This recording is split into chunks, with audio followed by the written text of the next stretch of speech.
One old button has sold for $225,000. Not a diamond button, not a gold button, a small metal button connected to George Washington's inauguration. And while you probably do not have that exact treasure hiding in your home, collectors have paid thousands for other buttons that once looked ordinary enough to toss into a sewing tin. The danger is that valuable buttons rarely announce themselves. They sit under loose thread, broken zippers, and handfuls of common plastic. Some are mistaken for costume jewelry.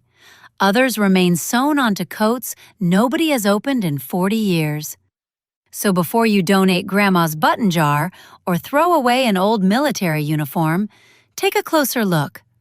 We're counting down 10 types of antique and vintage buttons that can bring surprising money, what makes each one valuable, and how to avoid confusing a treasure with a reproduction.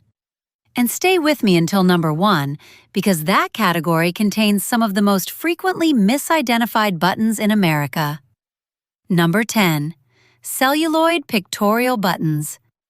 At first glance, celluloid pictorial buttons can look like cheap plastic trinkets. That is exactly why so many disappear. Celluloid was one of the earliest commercial plastics, and button makers used it for everything from animals and hunting dogs to sports scenes, flowers, birds, and novelty subjects. The valuable examples are usually not plain. Look for a raised or molded picture, several colors, an unusual subject, and a metal shank attached at the back. Large, detailed examples tend to attract the strongest interest, especially when the image remains sharp and the surface has not cracked or warped. But handle them carefully. Celluloid can be fragile, and it should never be tested with a hot pin or exposed to heat. One especially important clue is construction. Some pictorial buttons were built from multiple layers or mounted over metal.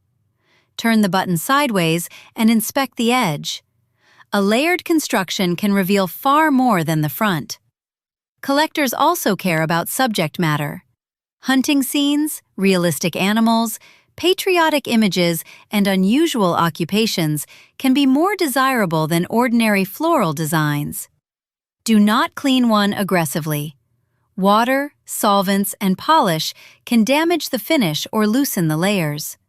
A single celluloid button may not fund your retirement, but a rare pictorial example can turn an overlooked sewing box item into a serious collectible. Number 9. Czech and Bohemian glass buttons.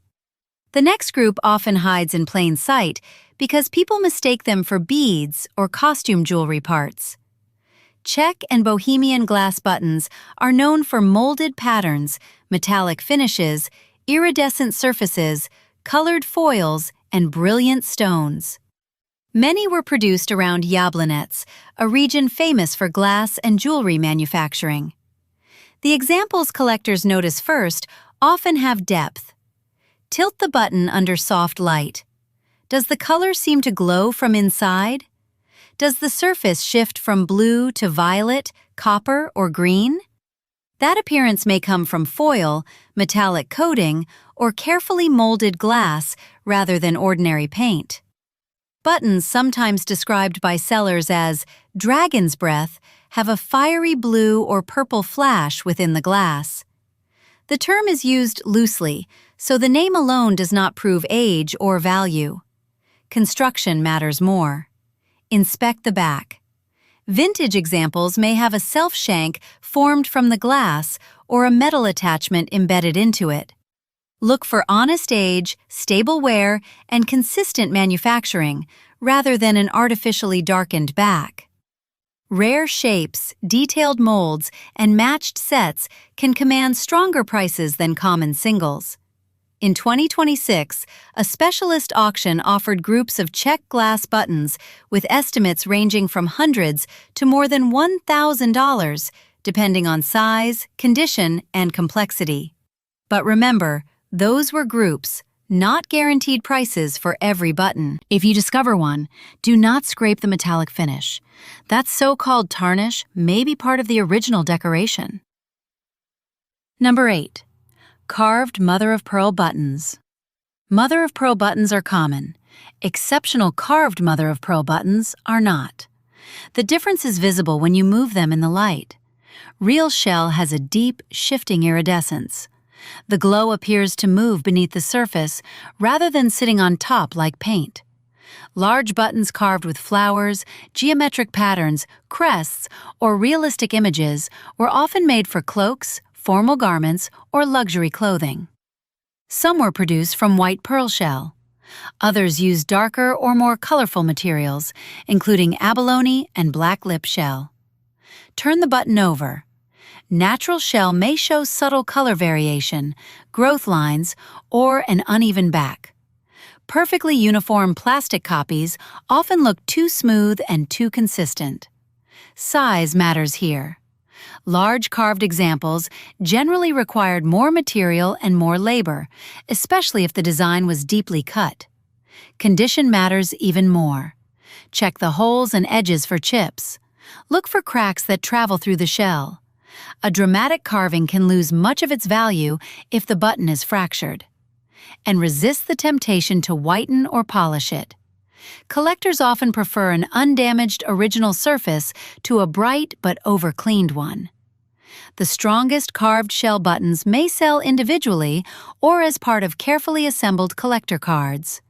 A jar containing several matching large examples deserves professional attention before anything is removed, washed, or restrung. Number 7. Gay 90s jewel buttons.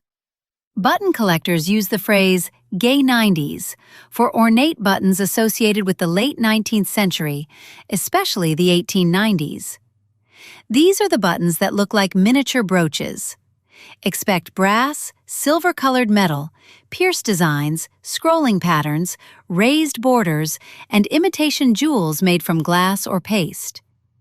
They were created during a period when women's clothing could display rows of elaborate buttons as decoration.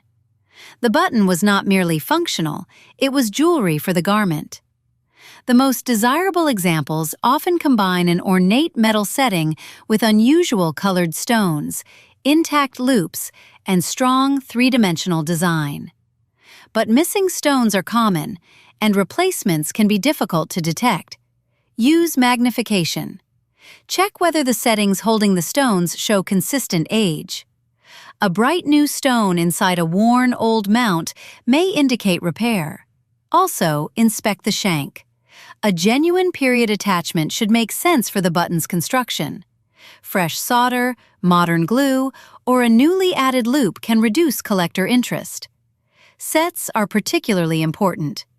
6 matching buttons from one Victorian bodice may be more desirable than 6 unrelated examples. Still, do not assume every brass button with colored glass is valuable. Revival styles and reproductions exist. The safest approach is comparison. Match the design, back, shank, and construction with documented examples, rather than relying on the front alone. Number 6. Reverse-carved lucite buttons. Now look for flowers or animals that seem to float inside a clear button. These are often described as reverse-carved or reverse-painted lucite buttons, and they became especially fashionable during the 1940s and 1950s. The design was cut or molded into the back, then painted so the image appeared suspended beneath the clear surface. Flowers are common. Birds, insects, animals, and unusual novelty subjects can be harder to find. Collectors usually want strong color, clear lucite, crisp carving, and original paint. Cloudiness, internal cracks, and paint loss are the major problems. Hold the button against both white and dark backgrounds. This makes damage easier to see and reveals whether the design remains vivid. Then, inspect the back. Because the decoration sits there, rough cleaning can destroy the very feature that creates the value. Never use polish or solvent on the painted recesses. Matched sets are worth checking carefully. These buttons frequently appeared on cardigans, coats, and Sunday best outfits. If the original garment survives, the relationship between the buttons and the clothing can add history, even if the garment itself is not valuable. In a 2025 button auction, a selection of Lucite and related plastic buttons carried an estimate of several $100s, showing how seriously collectors can treat high-quality groups. But once again, rarity and condition decide everything. A common clear flower button may be modest. An unusual, deeply carved, intact set can be a different story. Halfway through the list, notice the pattern. Material alone does not create value. The strongest buttons combine age, unusual design, intact construction, and a subject collectors want. The back is often as important as the front. And if you see glue, fresh solder, replaced stones, or harsh polishing, slow down. Repairs do not always make a button worthless, but undisclosed repairs can turn an exciting discovery into an expensive mistake. Now let's move into the 5 categories that can produce even more dramatic surprises. Number 5. Hand-painted Satsuma buttons. Hand-painted Satsuma buttons can look like tiny framed paintings. They are usually ceramic with detailed figures, flowers, landscapes, birds, or traditional Japanese scenes outlined in fine gold and color. Many reached American collections through travel, trade, military service, and the worldwide popularity of Japanese decorative arts. The best examples reward magnification. Look for extremely fine brushwork, facial details, layered gold decoration, and a design that remains clear even at button scale. Crude painting and muddy outlines may indicate a later souvenir piece or a lower quality example. The back can provide important clues. Some buttons carry painted marks or signatures. Others have mounted metal shanks. A signature may help, but it does not guarantee authenticity, and an unsigned piece is not automatically worthless. Condition is critical because ceramic can chip along the rim or crack around the attachment. Run your eyes around the edge without scraping it. A small chip may be difficult to see from the front. Avoid soaking these buttons. Water can reach the shank or damaged glaze, and aggressive cleaning may remove gilding.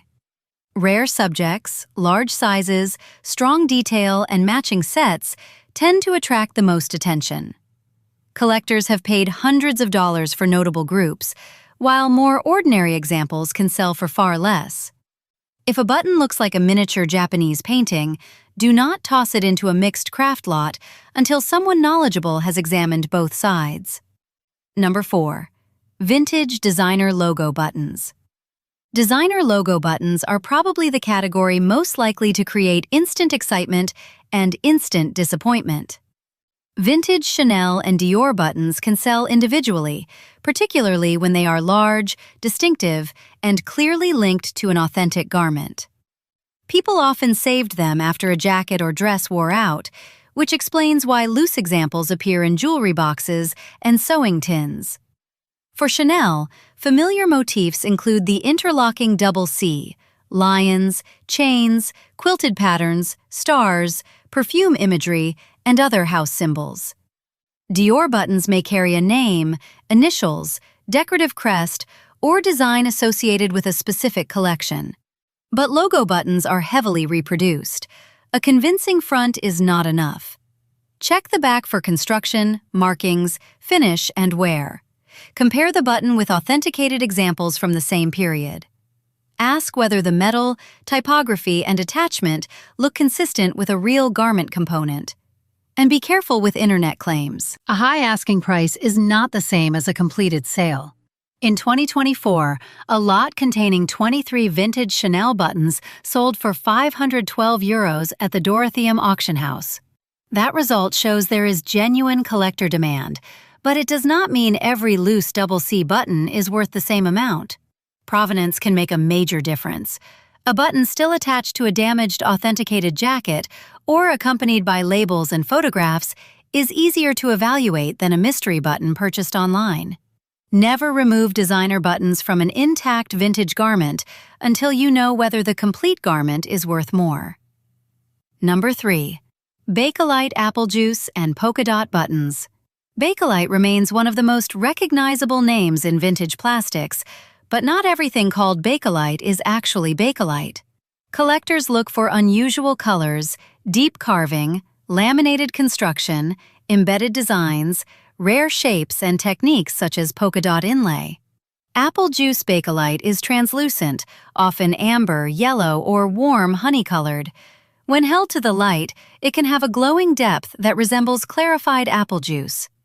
Polka dot examples may feature contrasting circles inserted into the surface. Strong color combinations and large sizes can be especially desirable. One common mistake is assuming that age equals bakelite. Similar-looking buttons were also made from celluloid, casein, lucite, and later plastics. Online advice often recommends chemical or heat tests, but those methods can stain, damage, or create fumes. Begin with safer clues: weight, sound, construction, carving quality, and comparison with verified pieces. If the possible value is high, let an experienced collector or specialist perform any necessary testing. Look closely at carved recesses. Genuine age may leave subtle oxidation or color variation, but grime can be faked and should never serve as the only proof. In 2026, a specialist auction offered bakelite button groups with estimates reaching into the high hundreds and low thousands of dollars. Those estimates reflected curated collections, not random jars. A single, extraordinary button can still be important, especially if it has rare inlay, dramatic carving, or documented provenance. Number 2. Victorian picture buttons. They turn mythology, literature, opera, fairy tales, animals, historical figures, and everyday scenes into miniature metal artwork. Some depict famous stories such as Puss in Boots. Others show classical gods, dancers, children, hunters, birds, or scenes that require a reference book to identify. Subject identification can raise interest because collectors often specialize by theme. A button that looks merely decorative to one person may complete another person's carefully researched set. Picture buttons may be made from brass, white metal, silvered metal, or combinations of materials. Many have raised scenes and detailed borders. Inspect the highest points for wear. If faces and fine details have been polished flat, collector appeal may fall. Then study the back. The shank style, maker's mark, construction, and any old collector label can all provide evidence.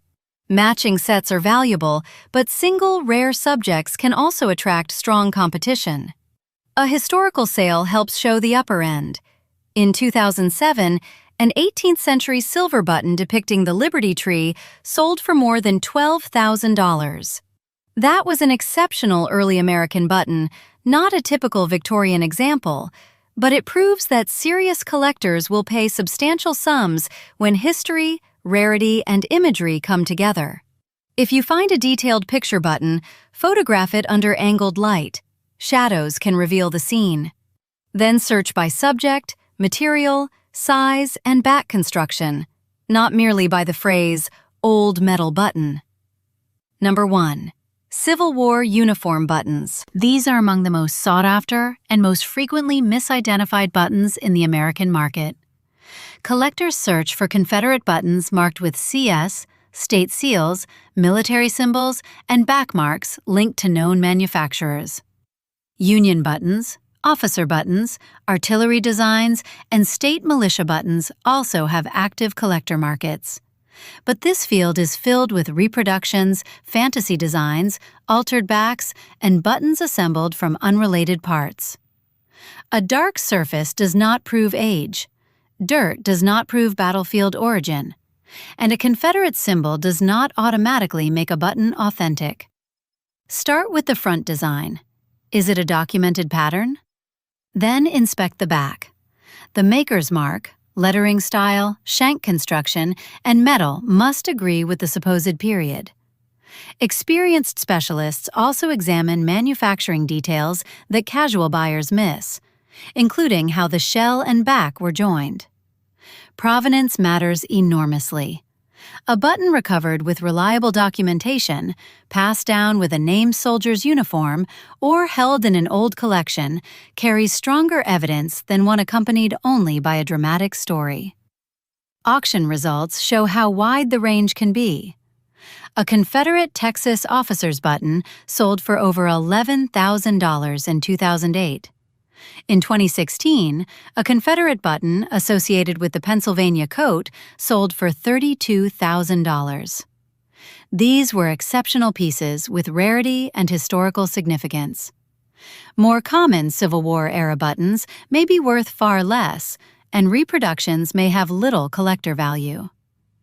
If you think you found one, do not polish it, replace the shank, or separate it from the uniform. Photograph the front and back, measure it, record where it came from, and consult a specialist in military buttons rather than a general antiques dealer. That family story may turn out to be wrong. But if the button is right, preserving the evidence can be worth thousands. So which buttons deserve a second look before you close the sewing tin? Look for detailed pictures, unusual materials, fine carving, intact stones, old shanks, maker's marks, matching sets, and any connection to a documented garment or person. Photograph the front, back, and edge. Include a ruler for scale. Keep groups together. Save old cards, envelopes, labels, and handwritten notes. Most importantly, do not clean first and research later. Abrasive polish can erase plating. Solvents can remove reverse painting. Water can harm ceramic decoration. Heat testing can damage early plastics. And replacing an old shank may destroy evidence collectors need. Also remember the difference between an estimate, an asking price, and an actual sale. A button listed online for $5,000 has not necessarily sold for $5,000. The best valuation comes from comparable completed sales, accurate identification, and condition. And here is the larger lesson.